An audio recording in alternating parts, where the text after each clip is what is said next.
भगवान श्री सनकादि ऋषियों ने पूछा ब्रह्मा जी से कि महाराज आप कृपा करके बताइए, ये जो शंख है, शंख की इतनी महत्ता है, ये शंख कहाँ से आया? जो शंख को साक्षात तीर्थ स्वरूप माना जाता है, शंख के जल से स्नान करने मात्र से सारे तीर्थों में का स्नान हो जाता है। शंख का जल, क्योंकि शंख साक्षात विष्णु स्वरूप भी माना जाता है, तो ये शंख की उत्पत्ति कहाँ से हुई है, ये कृपा करके आप बता दो। तब उन्होंने बताया, एक शंखचूर्ण नाम का दैत्य था, जिस दैत्य का नाम था शंखचूर्ण। ये शंखचूर्ण मरीचि के कश्यप के पुत्रो विप्रचित्ति, उसका दंभ और दंभ का पुत्र हुआ शंखचूर्ण। ये जो शंखचूर्ण था, ये पूर्व में भगवान के सखा थे कृष्ण जी के। कृष्ण जी की सखा जिसका नाम था श्रीदामा, ये एक बार हास परिहास में ही राधा रानी का अपमान कर दिया था। तो राधा रानी ने इनको श्राप दे दिया था कि जाओ दैत्य हो जाओ। जी तू आह्लादनी शक्ति को नहीं समझ पाया, भगवान के साथ रहते हो और किससे हंसी मजाक करनी है, क्या करना है। तो शंखचूर्ण नाम का दैत्य हो गया था। इनका विवाह धर्मध्वज की कन्या तुलसी के साथ हुआ था। धर्मध्वज नाम के एक असुर थे, उनकी कन्या जिनका नाम था तुलसी, इनका साथ इनका पाणी ग्रहण हुआ था। वो तुलसी बड़ी पातिव्रत धर्म का पालन करने वाली।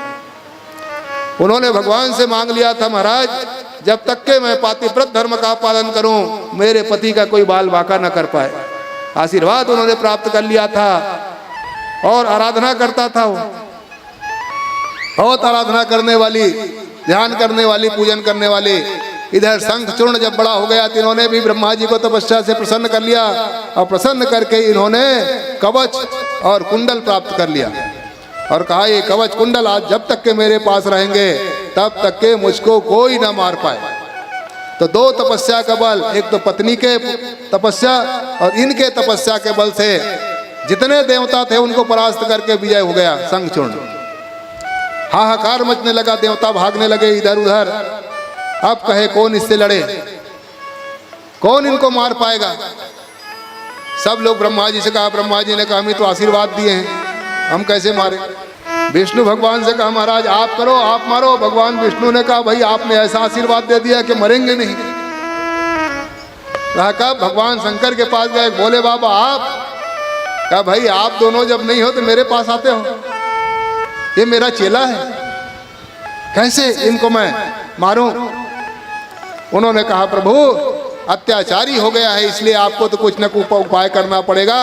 भगवान शंकर ने कहा, भाई उपाय तो तब होगा जब इनके दो वरदान है वो दूर होंगे, तब लड़ाई करें, तब मरे तो, नहीं तो कहाँ।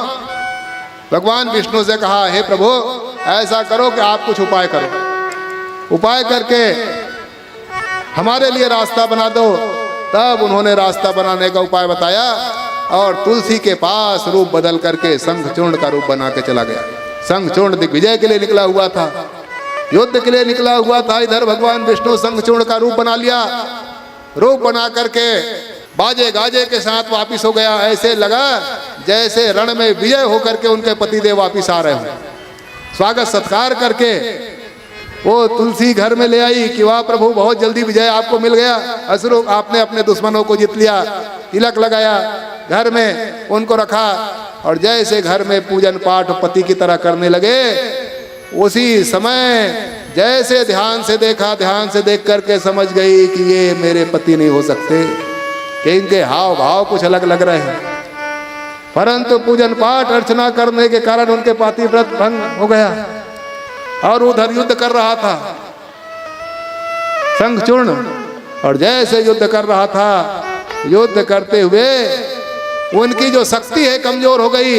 भगवान शंकर सामने आ गए युद्ध करने के लिए और भगवान शंकर उनके कवच आदि को भेद दिया और कवच को भेद करके उन्होंने उनको सदा सदा समाप्त कर दिया। और जैसे समाप्त हुआ, इधर ये नाराज हो गई और नाराज होकर के कहने लगी, करे विष्णु मैं समझ गया कि तू छलिया है, छल करके मेरे पास आए हुए हो, छल करते हो, निर्दयी हो गए हो। निर्दयी तो पत्थर होता है, जैसे पत्थर पिघलता नहीं है उसी पत्थर दिल वाले आप पत्थर हृदय वाले हो गए हो। मैं भी पातिव्रत धर्म का पालन की हूँ, ऐसे कोई नहीं हूँ। तुमने थोड़ा छल करके धोखा करके तुमने गड़बड़ कर दिया। लगता है कि आपने हमारा सर्वनाश कर दिया। मेरे इस कार्य की क्रिया के कारण शायद मेरे पति अब बच नहीं सकते, युद्ध के लिए गए हैं। युद्ध का कवच शायद आपने समाप्त कर दिया, जो धर्म रूपी मैंने कवच रखा था। अब मैं रह करके क्या करूंगी? मेरा भी रहना व्यर्थ है पति के बिना। परंतु जाते जाते इतना कह देती हूँ, जो अपराध आपने किया है पत्थर हृदय वाले, इसलिए जाओ, मैं तुमको श्राप देती हूँ कि तू पत्थर हो जा।